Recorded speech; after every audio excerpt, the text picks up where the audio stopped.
The movie is set in the year 1912 in London. This is a time when women were not permitted to vote in England. They were forced to live in a humiliating situation with no choice in their jobs or control over their own lives. We then meet one such woman named Maud Watts, who is 24 years old. She works long hours in a laundry factory where she's constantly at risk of injury or illness, all for a low wage. Her only hope and solace come from her beloved husband Sonny and her little son George. One day, Maud is ordered by her boss Norman to deliver and pick up some laundry. She is initially reluctant because it's not part of her job, but she has no choice but to agree. Later, on the way, Maud becomes distracted when she sees some baby clothes in a shop window. As she gazes at them, several women suddenly appear, hurling rocks at the window and shouting, "Vote for women." They turn out to be a group of suffragette activists fighting for women's rights. Maud is taken aback when she sees a colleague named Violet among the militants. However, she becomes terrified by the commotion and rushes away from there. The next day at work, Norman approaches Violet and begins scolding her for not doing a good job. He then tries to fire her, but Maud quickly steps in and distracts him by saying that a machine needs to be checked. Later, Violet approaches Maud when they're alone and thanks her for saving her from getting fired. She then introduces Maud to her 12-year-old daughter Maggie, who will be working at the laundry factory alongside them. In the following scene, Alice Houghton, the wife of a member of Parliament, appears outside the factory to make an important announcement. She encourages the women to testify before the Parliament to fight for their right to vote. Violet agrees without hesitation, as she hopes to make the world a better place for her daughter. She urges Maud to join her, or at least listen to her speech, but the latter refuses. Maud insists that smashing windows and yelling in the streets are not respectable actions. When she returns home, she discovers that George is having chest problems, so she takes him to a nearby pharmacy. The pharmacy is run by Edith Ellen, a prominent activist leader in the area who is under close police surveillance. Edith checks George's condition, but refuses to accept payment for the medicine. Later, the police, who are secretly photographing women entering and leaving Edith's pharmacy, take a picture of Maud. They then mistakenly assume that she might be an activist as well. The next day, when Maud returns to work, she discovers Norman assaulting Maggie and is shocked. She then intentionally makes a noise, prompting the pervert to finally stop. It turns out that Norman had also assaulted Maud in the past, so the incident brings back disturbing memories for her. As a result, she finally changes her mind about joining the movement. She approaches Violet and tells her that she will listen to her in the Parliament, which makes the latter very happy. In the next scene, the big day arrives when Violet is set to testify about the harsh conditions faced by women. Maud decides to attend as well, which Sonny doesn't like. However, she assures him that she doesn't intend to speak and will only listen to Violet. Upon arriving at the Parliament, Maud is shocked to see Violet's face bruised from a beating by her husband. Alice then asserts that Violet won't be heard if she testifies looking like this, so both women turn to Maud for help. Maud is initially hesitant, but when Alice explains that all she has to do is read from a paper, she eventually agrees. Following this, Maud stands in front of the ministers but becomes too nervous to speak. To help her open up, they begin asking about her life, and she recounts her tragic past. She shares that her mother also worked in the laundry factory and passed away when Maud was only 4 years old. She then started working there at the age of 7 and describes how the women are severely underpaid, despite working 3 times as much as the men. When a minister asks if she supports women's suffrage, Maud admits that she'd never really thought about it, as she'd always felt trapped in a life she couldn't escape. However, she confesses that she's beginning to feel that there may be another way to live. The minister sympathizes with her situation and assures her that they will soon learn the outcome of today's hearing. A few days later, a crowd of suffragettes gathers outside the Parliament, eager to hear the outcome of the hearing. However, contrary to their expectations, a spokesperson announces that the amendment to the law for women's suffrage has been rejected. This causes the women to scream in rage and cause havoc in the area, but the police eventually subdue them, and Maud is arrested, along with Edith and Violet. Later, at the police station, Maud is interrogated by an inspector named Steed. She tries to explain that she isn't a suffragette, but the man refuses to believe her and puts her in jail. While in prison, the 3 women meet another activist named Emily Davison, who has gone on a hunger strike for her unjust arrest. The scene then cuts to a week later, when the women are finally being released. Maud notices that everyone's family has come to greet them except for were hers, which makes her feel bad and alone. When she returns home, she finds Sonny extremely angry at her. He expresses his shame for the trouble she has caused, so Maud apologizes and promises that she won't do it again. But she will, though. A few days later, Violet invites Maud to a secret meeting hosted by Emmeline Pankhurst, the leader of the women's social and political union movement. Maud initially refuses, as she had promised her husband not to engage in such activities again, but eventually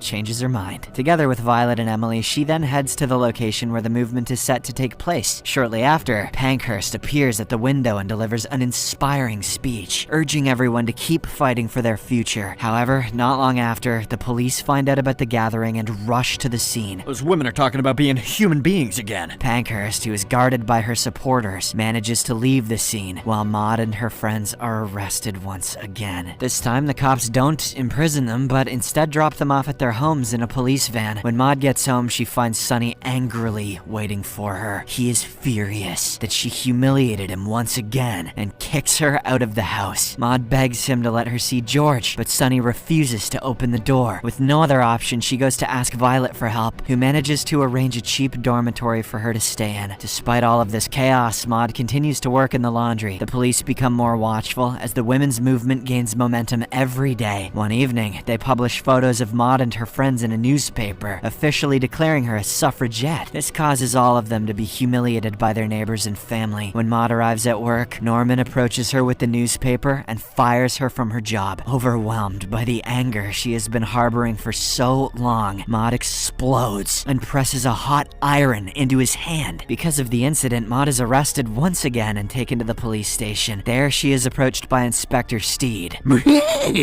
He offers her a deal that he will let her off the hook if she becomes a police spy, and informs him about the planning and movements of the suffragettes. Maud flatly refuses the inspector's offer, but he provides her with his contact information in case she changes her mind, and then releases her. In the following days, the women decide to take more drastic measures to attract public attention. During this time, Maud sleeps in an abandoned church, which serves as a secret base for the activists. She also sometimes sneaks out to see George, who feels lonely as a young boy without his mother. The women then begin to blow up post boxes, it's a segue, and cut telephone lines to paralyze communications in London. The police are convinced that activists are behind these actions, but are unable to find any evidence to support their claims. One day, Edith decides to execute a highly risky plan to blow up the Parliament Villa. However, Violet objects, arguing that they're taking things too far. Maud tries to persuade her, but Violet rubs her stomach and reveals that she is pregnant. Upon hearing this, Maud hugs her tightly, not too tightly I hope, and urges her to take care of herself and the child. In the following scene, Maud returns home since it is George's birthday. She knocks on the door, but to her shock, Sonny refuses to let her in. Maud then forcibly enters and discovers a couple inside who have come to adopt her son. She begs Sonny not to go through with it, but he reveals that he is tired of raising a child and dealing with the public backlash caused by her activism. Hearing this, Maud begins crying and hands George his birthday present. She then urges him never to forget his mother and gives him a tight hug. After this, Maud has nothing more to lose and becomes increasingly radical. She becomes more involved in the militant actions of the movement and participates in various destructive activities. One day, Edith makes a homemade bomb, and together with Maud and Emily, they end up blowing up the Parliament. This incident creates a huge scandal, resulting in the arrest of the three women. In the following days, the police torture the activists and force them to confess, but it doesn't work. The women keep their mouths shut and begin a fast in protest of their arrest. On the 5th day of the fast, they're forced to eat through a tube in their nose. "Go on then, eat your nose soup." But they violently resist this treatment. When Inspector Steed notices what is happening, he feels very sorry for the poor women. He then reports this barbaric treatment to his superiors and finally makes it up. After this, Maud, Edith, and Emily continue to refuse to confess, so they are ultimately released due to insufficient evidence. Several days later, police raid the movement's headquarters and arrest 6 activists. Frustrated that their work is not gaining much attention, Edith comes up with a bold plan to appeal directly to the king. They decide to attend the Epsom Derby horse race, which will be attended by King George V.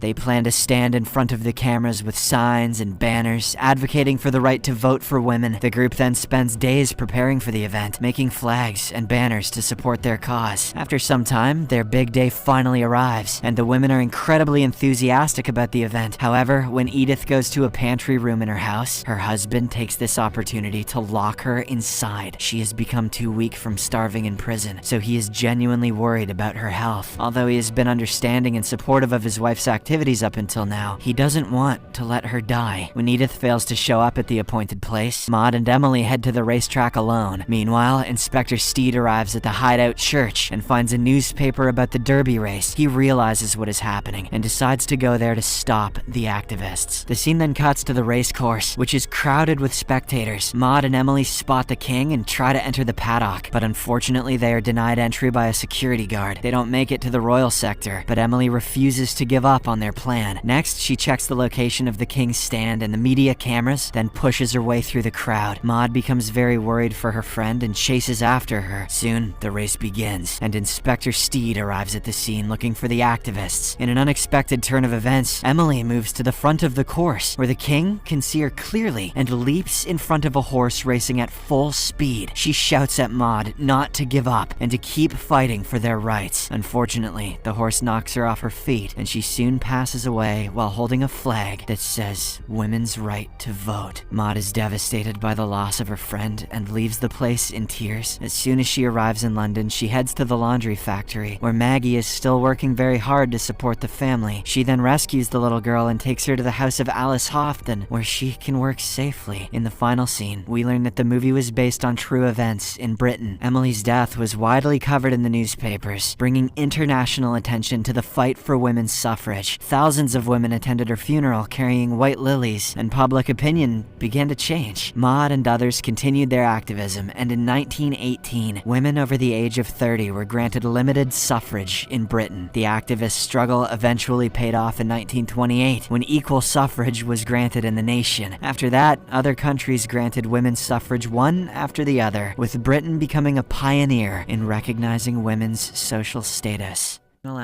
Thank you for watching.